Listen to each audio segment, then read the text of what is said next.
Hey, American contractors, viewers of the American Contractor Show.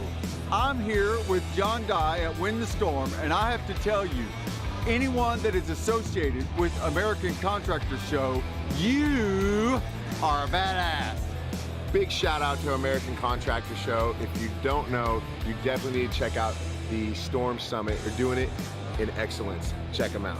Hey, what's up? This is your friend, Francisco Serrano. If you haven't checked out American Contractor Show, YouTube channel, Facebook channel, Twitter, Instagram, all the platforms, you need to go them, like them, start learning about your craft. Hey, I'm Matt Danskin with Restoration Referral System. Check out the American Contractor Show. The truck that they've got is awesome. Everything else that they have going on.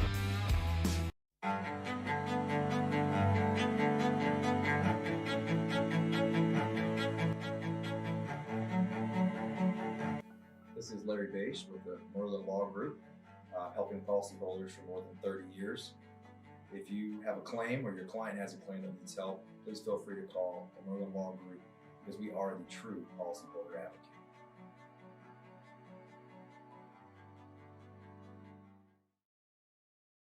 C3 was eager to help us, and even whenever we weren't giving them work, they were still eager to give advice. The things that they were putting out for the for changing from DMO to RFG and giving that to the industry and not charging anything for it, I thought was really cool. And that's stuff that I as a contractor appreciate. I'd recommend C3 to any contractor that's looking for a PA, especially if you're around Colorado. Great guys, man. I'm nothing but happy with the work they've done for us.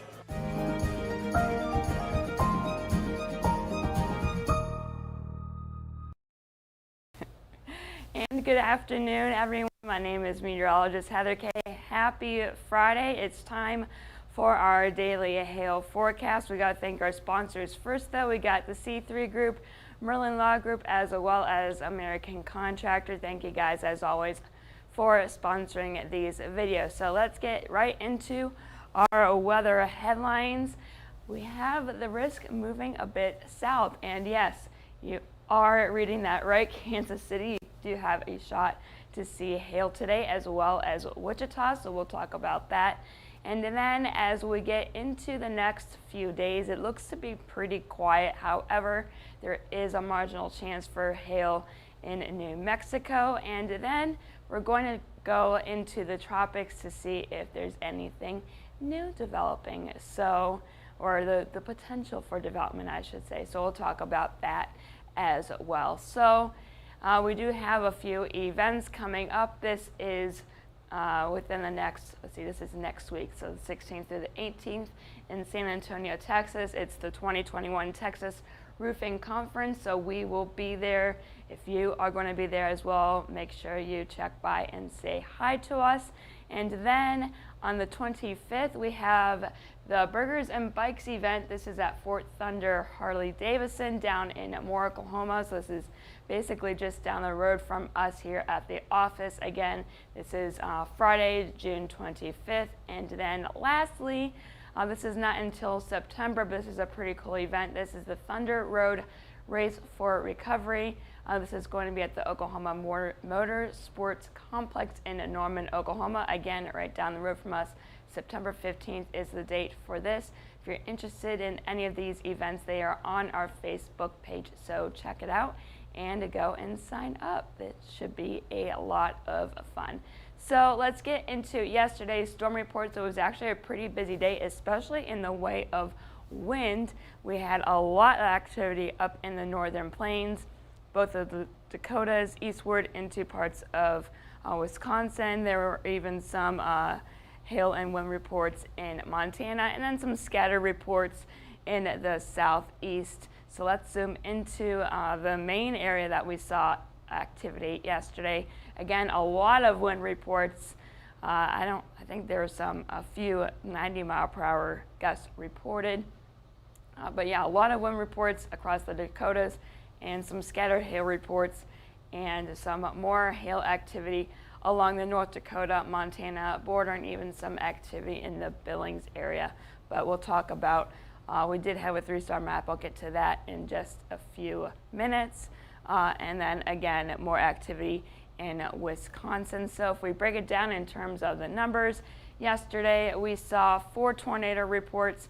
We had 63 large hail reports and then a little over 150 high wind reports. So it was, again, a pretty windy day yesterday in the northern plains. In terms of how we're doing, since January 1st of this year, we've seen 559 tornado reports, a little bit over 2,900 large hail reports, and a few over 4,600 high wind reports. But if you guys haven't known already, comparing this to last year at this time, we are still running pretty far behind.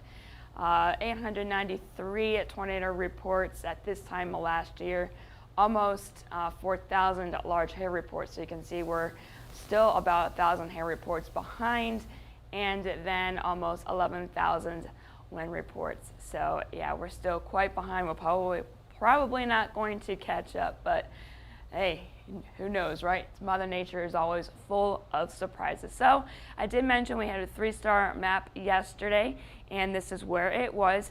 It was in North Dakota and Montana, specifically Williston, North Dakota, and Sidney and Shepherd, Montana. The largest hail size was 3 inches in diameter, and the homes impacted was a little over 9,200. This is quarter-size hail and a larger. That's not the amount of 3-inch hail or larger. This is 1 inch or larger in total. So if you're interested in this map, it's on our site. If you're subscribed to this area, you should have access to it. So let's take a look at our satellite and radar. We do have some shower activity in the southeastern part of the United States.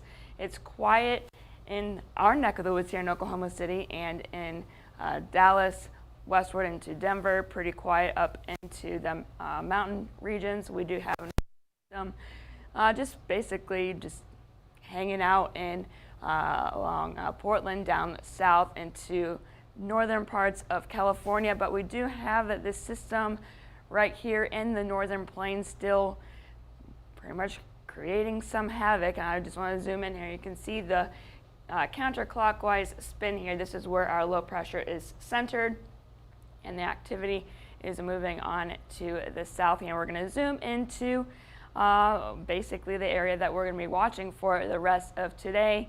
Omaha, you should be in the clear in terms of severe weather. You're still dealing with some shower and thunderstorm activity though. But we have this line of thunderstorm activity moving on to the southeast. There is a, I believe it's just a severe thunderstorm watch out right now, I think until 3 p.m. And it's moving on to the southeast. We're going to be watching Kansas City this afternoon, probably starting around 4.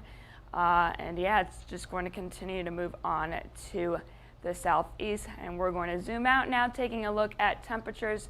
Pretty warm across most of the United States. It's 83 in Atlanta, 88 in Miami, 88 as well in Dallas. If you really want to get to the cool spots, kind of like yesterday, you have to head into the Rocky Mountains and westward. It's only 66 in Denver and a comfortable 70 in Los Angeles. And take a look at the dew points. I'm just like, it's just oppressive and gross, sticky, hot, and humid. Like I also mentioned yesterday, once those dew points get in the mid-60s and higher, you can really just feel the oppressiveness of how sticky it is outside. So we have a 71-degree dew point in Atlanta, a 75-degree dew point in Wichita, 72 in Dallas. So lots of moisture. It's going to be good fuel for those storms later on this afternoon. Actually, you can see here that drop off from the higher dew points to the lower, to the northwest. You can see that cutoff. That's, you know, where the more stable air is to the north here. So let's take a look at our Cape. Lots of instability, especially as you get south of Omaha. Like I mentioned, Omaha, I think you should be in the clear. It's going to stay south of you now. But lots of instability. Getting forward in time this afternoon, it's going to continue to build up. Lots of fuel for those thunderstorms to bubble up and continue to last through the evening and into the overnight hours. So it's going to be, I think, another busy, long night here at the Hail Palace. Lots of hail and wind. And then as we get into the near sunrise you can see that the Cape will continue to move on to the south. So let's take a look at our future radar here. Again, this is just one particular model and one run of this model, so this doesn't mean storms are going to happen in this particular area. It kind of just gives us an idea. But at 1:30, those storms again south of Omaha, Kansas City, we're going to be keeping an eye on you. At 4:30, still things south of Omaha may quiet down a little bit, but can see some redevelopment as we get into the later evening hours. And then as the sun starts to go down, the activity will move on to the south. And I'm zooming in now to Wichita. I think you do have a pretty decent chance to see some large hail as well. This is at 10 p.m. I think this is when the activity will start to move in for you guys, maybe an hour earlier. The last run had it at around 8:30 or so. So, like I said, they're just models giving us an idea of what may occur. And that will start to move on to the south, cross the border into Oklahoma right after midnight. And then, Ponca City, you should be clear by 2:30. But you can see right down the street here, right down the road, Oklahoma City.